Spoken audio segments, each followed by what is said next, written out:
తింటావని బిర్యానీ పెడితే బయటికి పారిపోయావేంట్రా? పెట్టావులయ్యా చికెన్ బిర్యానీ. ఏదో కేజీ చికెన్ పెట్టినట్టు అక్కడ ఒక ముక్కని కనపడుతుందా?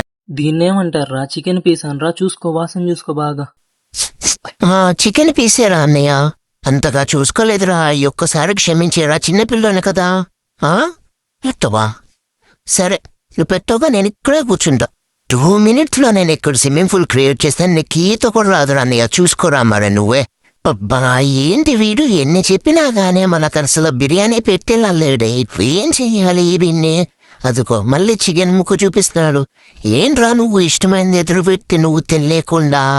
ఇదిగో ముందే చెప్తున్నా, ఆశ పెట్టావంటే నీకు ఆశకు రూపులు వస్తాయిరా. మళ్ళా చూసుకో నువ్వే మరే.